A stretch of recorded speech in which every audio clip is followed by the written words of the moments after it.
Welcome to the deep dive. So today we're doing things a little differently. We're going to bypass the usual prepared remarks. Yeah, we're jumping straight into the deep end. Exactly.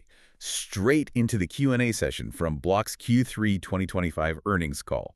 Because that's where the real conversation happens, right? Between Jack Dorsey, Amita, Owen, Nick, and the analysts. It is. That's where you get the unscripted thinking.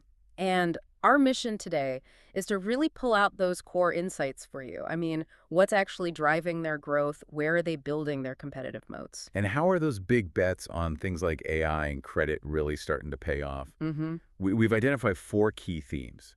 First, there's this surprising acceleration in Cash App's user growth. Yeah, that was a big one. Second, how Square is completely rethinking its sales strategy. Right. Then third, the just incredible economics behind their lending products. Which we have to talk about. We do. Oh. And finally, we'll look at the future they're building with AI and, of course, Bitcoin. All right, let's get into it. So, Cash App. This is always the engine. Right. And Owen Jennings, the business lead, he shared some numbers that weren't just about growth, they were about acceleration. He was totally focused on momentum. I mean, they hit 58 million monthly active users in September. Which is already a massive number. It's huge. But the data point that you should really zero in on is that the year-over-year growth rate actually sped up in September. And then again in October. And then it accelerated again in October. When a platform that big starts moving faster, it means something they're doing right now is really working. And it's not just about getting new people in the door. Owen was very clear about this idea of network density. Right. It's not just acquisition. It's about making the existing users more sticky. Exactly. He called it a two-pronged approach. You have the net new acquisition, sure, but the other equally important prong is deepening that engagement. Turning quarterly users into monthly, monthly into weekly, and so on. Right. They're trying to increase the gravitational pull of the whole ecosystem. So what's the new gravity? I thought the term multiplayer money was pretty interesting. I love that term. Multiplayer money is basically social finance. It's features like pools, where you can save or spend collaboratively with friends or family. And that took off. It really did. They saw 1.5 million pools created by the end of October, and that's on top of their push into the teens and families segment. Oh yeah, how many teen accounts do they have now? 5 million monthly active teen accounts. And they just launched a new high-yield savings product for them, too. It's all about getting users in early and keeping them. So you combine those social features with just, making the core app easier to use. They call it network enhancements. And that engagement starts to show up on the balance sheet. The gross profit per monthly active grew 25% year over year. That number is now at $94. And that right there is the proof that this density strategy is working. It shows users aren't just sending money back and forth. No, they're using the other products. They're using the Cash App card, they're using the savings accounts, and crucially, they're using credit. That $94 proves the user base is getting way more valuable. Okay, so that's the consumer side. It feels like they're applying a similar playbook to the merchant side with Square. Absolutely. The conversation with Nick Molmar was all about scaling their sales team, but doing it in a really smart way. The numbers definitely show momentum. The sales-led, new volume added, they call it NVA. Right. The volume brought in directly by the sales team. That was up 28% year-to-date through September. And they expect to exit Q4 growing over 40%. Which is a huge ramp up for a team that, as Nick put it, started with next to no reps. They've scaled that field sales team to over 100 people now. I think the most insightful part for me was how they measure success. It's not what you'd think. No, it's not. Most payment companies just chase gross payment volume, or GPV, just the total dollars processed. But Block is doing something different. Totally different. Their North Star is maximizing variable profit dollar growth per head count. Which, in plain English, means? It means they're focused on the actual profit each salesperson brings in. They'd rather sign up a more profitable, long-term seller, even if that seller negotiates a slightly lower fee, because the total dollars of profit go up. So, quality over just raw quantity. Precisely. But wait, even with this killer sales team, most of their new business is still self-serve, right? That's the critical balance. A full 70% of that new volume still comes from sellers who just sign up on their own. And that's still growing. Yep. Nick said it's because of constant optimization of the sign-up flow and really strong marketing. He even mentioned they're showing up as the #1 result for small business AI search keywords. That shows they're thinking ahead. Now, they did mention a small headwind to gross profit. Yeah, a 2.6 percentage point hit from a processing partner change. It's a temporary thing. But Owen jumped in right after that to talk about their competitive edge, especially on what he called total cost of ownership. He framed it as a moat. Square just simplified all its software pricing into a three-tier system: free, plus, and premium.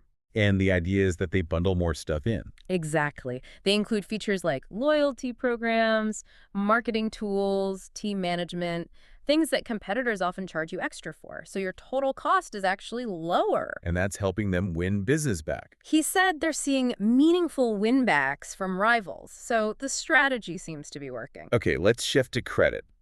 This is where investors always get a little nervous, especially with high growth. Always. And Amita, the CFO, she knew she had to tackle that head on, starting with Cash App Borrow. The growth number was pretty staggering. It was. Borrow originations grew 134% year over year. I mean, that's nearly a $22 billion annualized run rate. And the first question anyone asks when they see that number is, Yeah. Are they being reckless? Are they sacrificing credit quality? Right. Is this sustainable? And her answer was to point to the discipline. She said annualized net margins are at 24%, which is above their target. And the loss rates. The risk-loss rates are being held below their 3% target, so the guardrails are holding. So how are they doing it? What's the secret sauce? It's all about their data.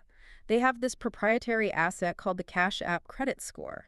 Which is different from a normal FICO score. Completely different. A FICO score is static, it looks backwards. The Cash App score is built on an AI model trained on a decade of their own lending data, but more importantly, it uses real-time financial activity from the entire platform. So they see everything, Yeah. the cash flows, the spending habits. All of it, in real time. It gives them like an X-ray into a user's financial health that a traditional bank just doesn't have. And that lets them underwrite people that others might pass on. Exactly. But credit isn't just about revenue for them, it's glue. Right, it makes the ecosystem stickier. In a huge way. The data is incredible. Borrow users have 3 times higher inflows into the app. They spend twice as much on their Cash App card. And they stick around longer. 3 times higher retention rates. So when you add all that up, you get to the really mind-blowing number. The 30% ROI. A 30% return on invested capital for the Borrow product. That's not just a good product, it's a financial engine for the entire platform.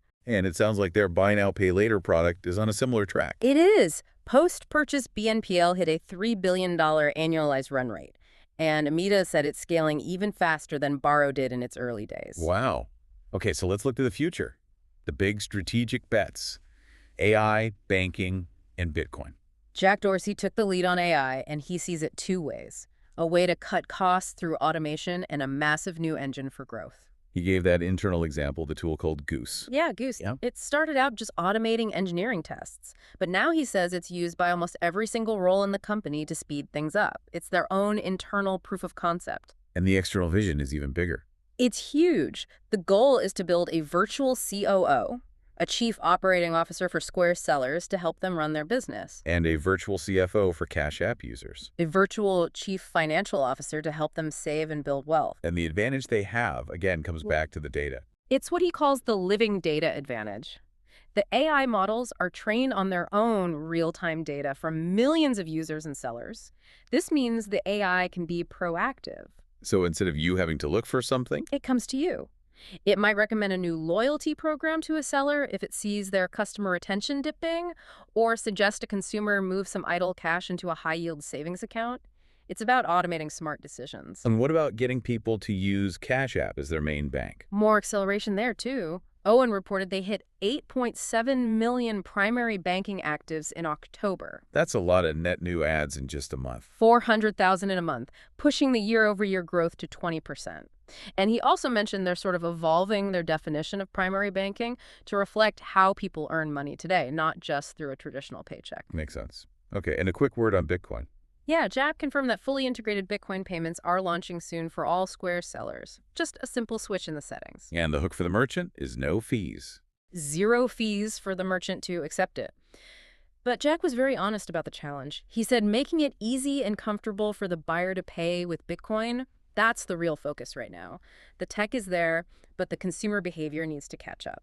So if you had to boil this whole deep dive down into one main takeaway. I'd say it's that Block is executing with this really intense discipline velocity. They are leveraging the connections between their two ecosystems, Cash App and Square, better than ever before. Right. The product integration with things like credit and AI Mm-hmm. is just strengthening that network effect. You really? I mean, that story of acceleration is everywhere you look. Yeah. The 1.5 million social pools, the 30% ROI on borrow, the smart shift to quality sellers on the Square side. It all feels very deliberate, very data-driven. It does.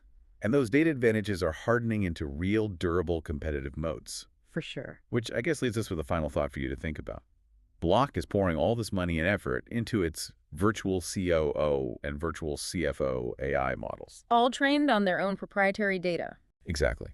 So what happens when those AIs get so smart that they realize the best product for a customer is actually outside the Block ecosystem? That's the billion-dollar question, isn't it? Do they allow that recommendation?